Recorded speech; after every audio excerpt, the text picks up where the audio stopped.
آئیے بچوں، آج ہم آپ کو سعید لخت کی ایک کہانی سناتے ہیں۔ سعید لخت بچوں کے ایک بڑے مشہور لکھنے والے گزرے ہیں جنہوں نے بہت دلچسپ کہانیاں لکھیں۔ آج جو کہانی ہم آپ کو سنانے جا رہے ہیں اس کا عنوان ہے ہائے اللہ سانپ۔ نکلتی گرمیوں کی ایک سہانی شام تھی۔ آنگن میں پلنگ پڑے تھے۔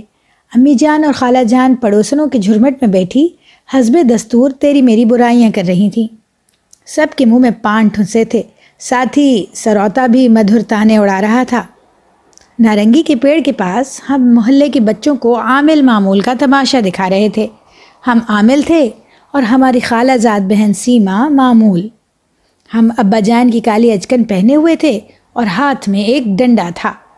ہم نے ڈنڈا سیما کے منہ کے سامنے لہرایا اور بولے، کالی مائی کلکتے والی، تیرا وار نہ جائے خالی، چھو چھو چھو۔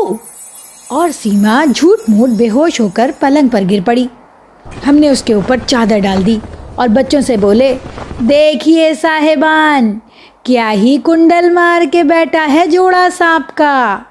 اب ہم آپ کو جادو کا کھیل دکھائیں گا، مگر پہلے آپ سڑک چھوڑ کر 4 قدم آگے آ جائیں، ایسا نہ ہو کہ پولیس والا چالان کر دے۔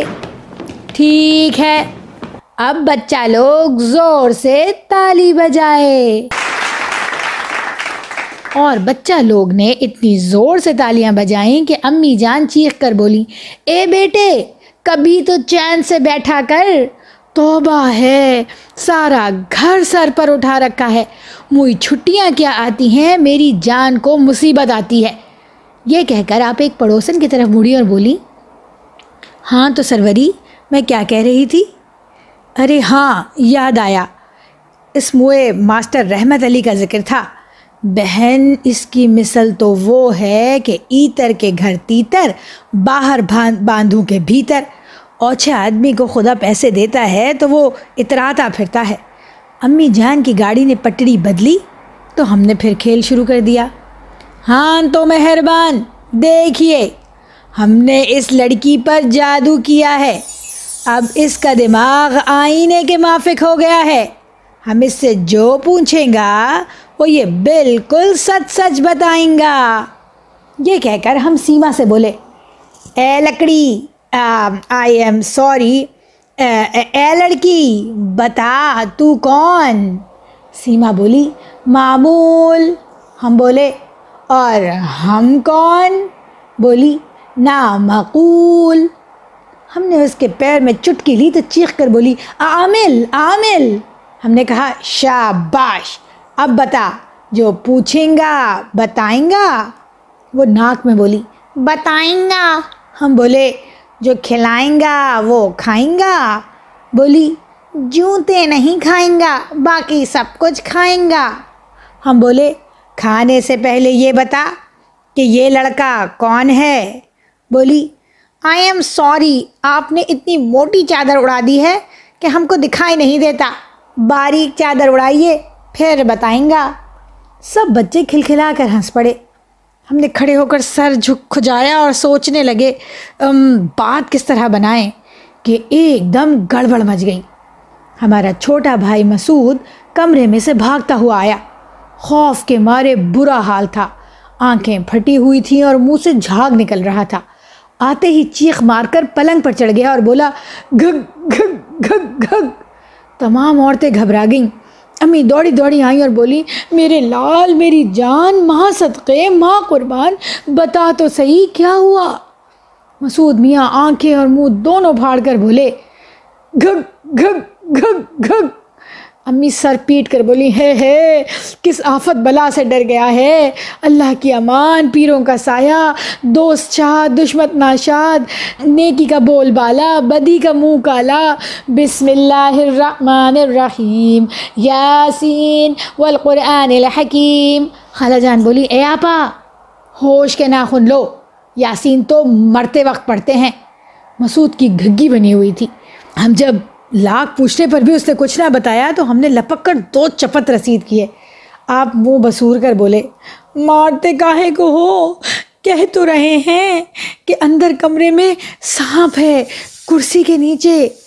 سانپ کا نام سن کر تمام عورتوں کو سانپ سونگھ گیا اور ہم بھی بغلے جھانکنے لگے، مگر پھر ذرا ہمت کی اور گلا صاف کر کے بولے مگر آپ کمرے میں کیوں گئے تھے؟ مسعود صاحب بولے ہم الماری میں سے بسکٹ نکال رہے تھے۔ یہ کہہ کر آپ نے سر کھجایا اور جلدی سے بولے بسکٹ تھوڑی نکال رہے تھے، ہم تو کیا نام اس کا۔ بسکٹوں کا نام سنا تو امی سانپ کو تو گئی بھول اور چیخ کر بولی گھر میں کوئی بھی چیز آ جائے تو جب تک اسے کھا پی کر ختم نہ کر دیں یہ بچے تب تک مانتے تھوڑی ہیں۔ بیٹا آج ہی تو نے 8 بسکٹ کھائے تھے اور اب پھر آنکھ بچا کر الماری میں گھس گیا۔ توبہ ہے، ایسے بچے بھی میں نے۔ خالہ جان بات کاٹ کر بولی اے آپا بسکٹوں کو چھوڑو، سانپ کی فکر کرو۔ امی گھبرا کے بولی ارے ہاں جا تو سعید، بیٹھک میں سے اپنے ابا جان کو بلا لا، کہنا محلے کے 8-10 آدمیوں کو بھی ساتھ لیتے آئیں۔ اور ہم جا ہی رہے تھے کہ ابا جان موٹا سا ڈنڈا لے کر اندر آ گئے۔ کسی بچے نے انہیں پہلے ہی سے خبر کر دی تھی۔ پیچھے چچا جان بھی تھے، آگے آگے یہ دونوں، ان کے پیچھے امی اور خالہ جان، اور ان کے پیچھے ہم کمرے میں داخل ہوئے۔ دائیں طرف کونے میں الماری تھی اور اس کے پاس ہی ایک کرسی۔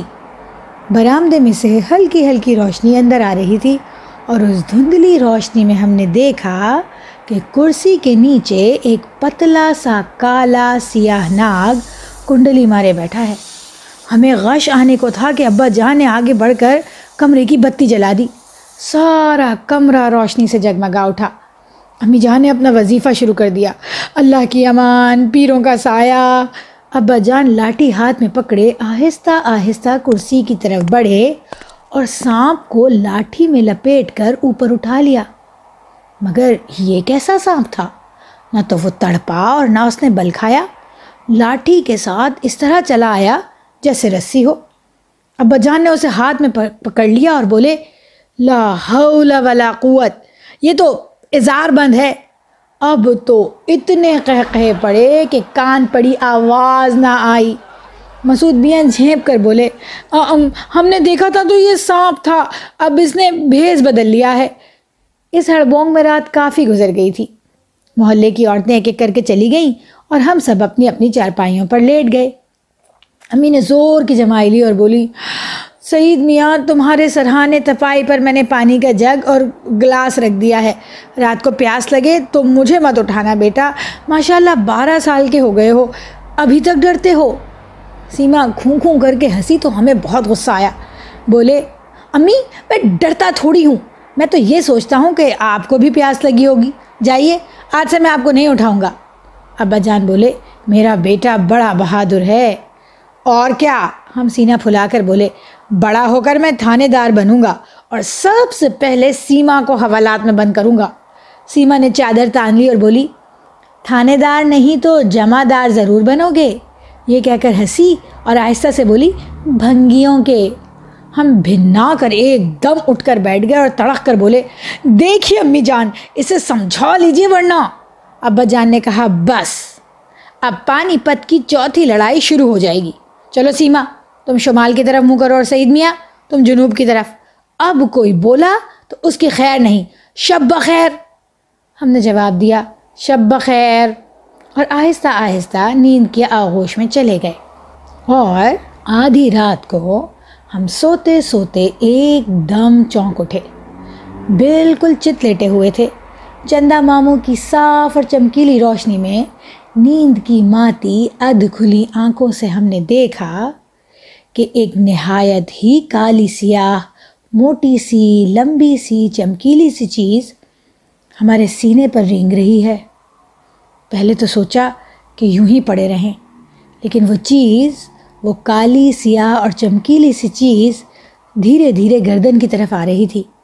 ہم نے زور سے نعرہ مارا مگر آواز حلق ہی میں اٹک کر رہ گئی۔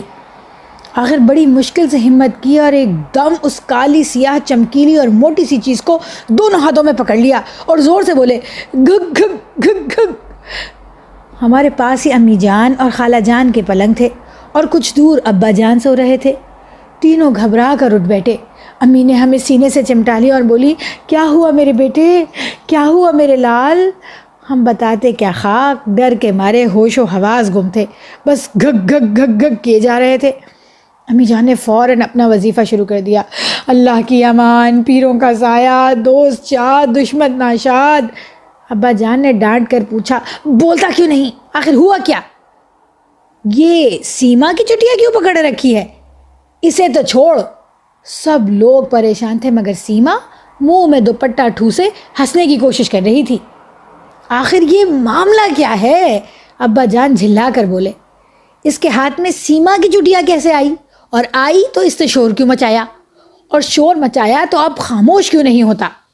سیما بولی خالو جان میں بتاؤں گی، مگر پہلے بھائی جان کے ہاتھ سے میری چٹیاں چھڑوا دیجئے، سخت درد ہو رہا ہے۔ ابا جان نے ہماری مٹھیاں کھول کر اس کی چٹیاں چھڑا دی۔ ہم ابھی تک آنکھیں پھاڑے، منہ کھولے، ٹانگیں پھیلائے اور ہاتھ اٹھائے الو کی طرح گھور رہے تھے۔